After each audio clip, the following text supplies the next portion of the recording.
Hello दोस्तों। आप लोगों ने भूत प्रेत आत्मा पिशाच छलावा और चुड़ैलों के बारे में तो सुना ही होगा। ये सब सच में होते हैं या फिर हम लोगों ने अपने मनोरंजन के लिए कहानियां बनाई हैं, ये तो मुझे नहीं पता। पर मेरे पास एक कहानी है जो शायद आपको पसंद आएगी। ये कहानी हमारे सब्सक्राइबर यश जी ने हमें भेजी है, जो मैं आपको उन्हीं के पॉइंट ऑफ व्यू से सुनाऊंगा। मेरा नाम यश है। जब मैं 10 साल का था तो मेरे साथ ऐसी घटना घटी जिसे मैं कभी भुला नहीं पाया। ये जगह कितनी डरावनी है। पता नहीं क्यों पापा को ऐसी जगह पर ही घर मिलता है। हमारा पुराना घर कितना अच्छा था। हाँ, थोड़ा छोटा था पर शहर के बीचों बीच तो था। स्कूल भी बहुत करीब था, मार्केट और मॉल भी करीब थे। ये जगह तो इतनी गंदी है। पापा की जॉब भी बड़ी अजीब है, कहीं भी ट्रांसफर कर देते हैं। तभी पीछे से मेरी बड़ी बहन की आवाज आती है, ओए, बहुत बड़ी बड़ी बातें ना कर। पापा जैसी जॉब पाने के लिए लोग तरसते हैं। देख रहा है ना शहर का घर कितना छोटा था, कितना बड़ा बंगला है, कितना बड़ा पार्क है, आसपास कितनी शांति है। मैंने कहा, दीदी आपको ही पसंद आएगा ये भूत बंगला। यहाँ देखो, हर जगह कितनी मनहूसियत सी फैली हुई है। इसके किसी भी रूम में अकेले जाना समझ लो मुसीबत है। ना कोई दोस्त, ना कोई साथी और ना ही कोई पड़ोसी। दूर से दूर तक यहाँ कोई दिखता नहीं है। और आपको ये जगह अच्छी लग रही है? अच्छा, फालतू की बात छोड़ो। माँ अकेले घर की सफाई कर रही है, चलो उनकी हेल्प कराएं। हम अपनी बातें बाद में कर लेंगे। ओके दीदी। ये बात बोलते हुए हम दोनों घर में चले गए और घर की सफाई करने लगे। पूरा दिन आज सामान को अपनी जगह लगाने में लगा दिया, पर फिर भी हमारा बहुत सारा काम रह गया था। हम सब थक चुके थे तो डिनर करके जल्दी ही सो गए। अगले दिन फिर नाश्ता करके हम घर की सफाई करने लग गए। लगातार काम करने के कारण हमारा सारा काम दोपहर तक हो गया था। मैंने और दीदी ने सोचा कि बाहर से कुछ ऑर्डर करवाया जाए, पर माँ ने हमें डांट लगा दी और बोली, हमेशा बाहर का ही खाना खाते हो, रुको मैं घर पर कुछ बना देती हूँ। माँ खाना बनाने किचन में चली गई। मैं और दीदी आपस में बातें करने लगे। मैंने दीदी से बोला, दीदी क्या सच में आपको इस घर में डर नहीं लगता? दीदी बोली, नहीं, ये घर मुझे पसंद है। मैंने कहा, दीदी मैंने एक हॉरर फिल्म देखी थी जिसमें ऐसा ही एक बड़ा सा बंगला होता है जिसमें भूत प्रेत रहते हैं। तभी दीदी ने कहा, ये बात मत सोचा करो यश। ऐसी बातें सोचने के कारण ही हमें डर का आभास होता है और हमें डर लगने लगता है। अगर हम यही सब ज्यादा सोचने लगेंगे तो चीजें सच में दिखने लगती हैं। इसलिए मत सोचा करो ये बातें। दीदी ने जो बोला था वो सच था कि नहीं, यही सब मैं सोच रहा था कि तभी दीदी की आवाज आई, यश इधर आओ, आज मैं तुम्हें एक कागज का हवाई जहाज बनाना सिखाती हूँ। मैंने भी सोचा, अच्छा है, जहाज बनाना सीख लूंगा तो नए स्कूल में सबको बनाकर दिखाऊंगा। दीदी कहती है, देखो ध्यान से देखो, पहले पेपर लो, फिर ऊपर से 90 डिग्री के एंगल में हाफ कर दो, दोनों तरफ से फोल्ड करो और फिर फोल्ड नीचे की तरफ खत्म करो और फिर फोल्ड पेपर को पहले की तरह 90 डिग्री तक फोल्ड करो। अब दोनों तरफ से मोड़ दो। देखो बन गया ना, कितना आसान था। हाँ दीदी, ये तो बहुत आसान है, मजा आ गया, ये अब मैं भी उड़ाऊंगा।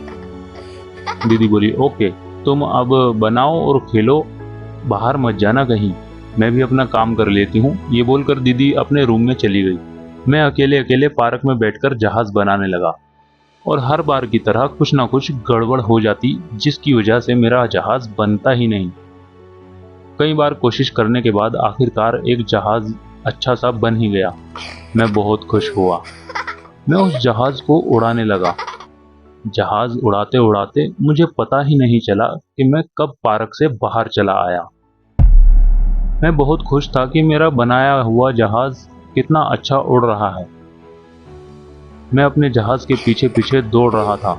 जहां गिरता, लंबा सा हाथ करके आसमान की तरफ फेंक कर मारता, वो जहाज उड़ते हुए आगे की तरफ चला जाता और मैं उसके पीछे पीछे। मेरी नजर उसी जहाज पर टिकी हुई थी और मेरे चेहरे पर खुशी थी। ये मेरा जहाज उड़ रहा है, ये यही चिल्लाता हुआ मैं उसके पीछे भाग रहा था। अचानक से मैं रुक गया। मेरे पैरों के नीचे ऐसा लगा कि कुछ चीज आकर टूट गई है। जब मैंने अपने पैरों के नीचे देखा तो मेरी डर के मारे आवाज बंद हो गई। मेरे पैरों के नीचे एक कंकाल की खोपड़ी थी।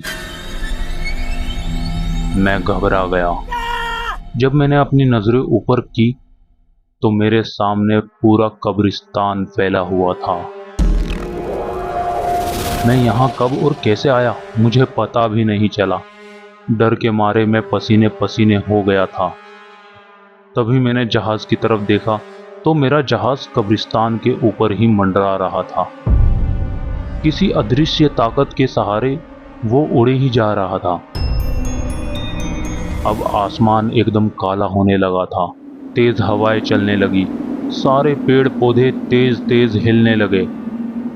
हवाएं शरीर से टकराकर ऐसा आभास करवा रही थी कि वो मुझे यहां से धकेल रही हो।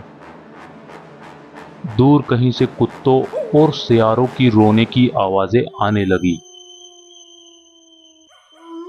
अब ये मंजर खतरनाक हो गया था। मुझे समझ आना बंद हो गया था कि मुझे क्या करना चाहिए। मैंने सोच लिया था कि मेरी मौत करीब ही है। मैं भी अब रोना शुरू कर चुका था। मेरे रोने की आवाज के साथ साथ मुझे एक और आवाज सुनाई दे रही थी। कोई तेज तेज हंस रहा था, मानो कि मुझे डरा देख उसको बहुत खुशी हो रही हो। मेरी सांसें तेज हो गई। मैं बहुत कोशिश कर रहा था कि मैं भगवान का नाम लूं, पर मेरी जुबान खुल ही नहीं पा रही थी। हाथ पैर सुन्न पड़ गए थे। मैं सोचने के अलावा कुछ भी नहीं कर सकता था।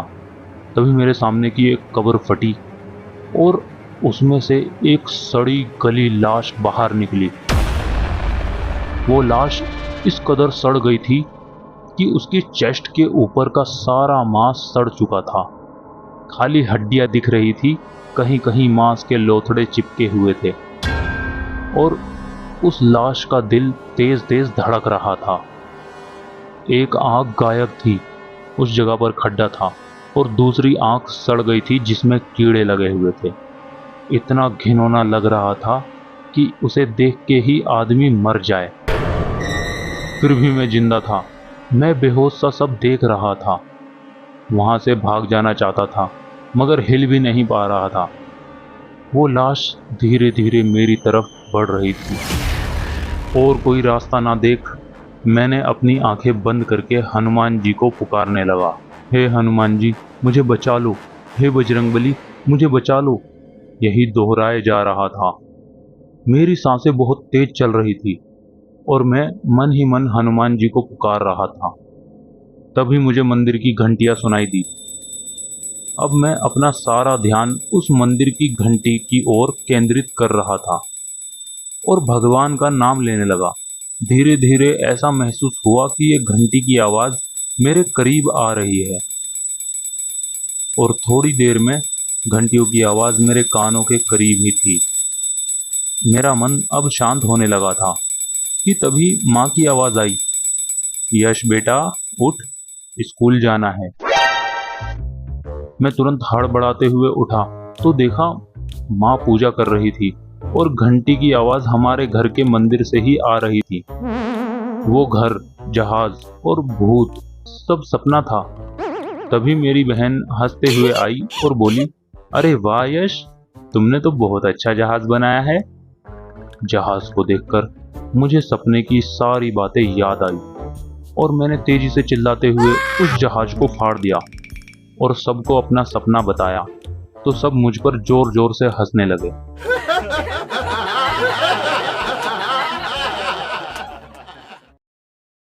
ये कहानी आपको कैसी लगी हमें कमेंट में बताएं।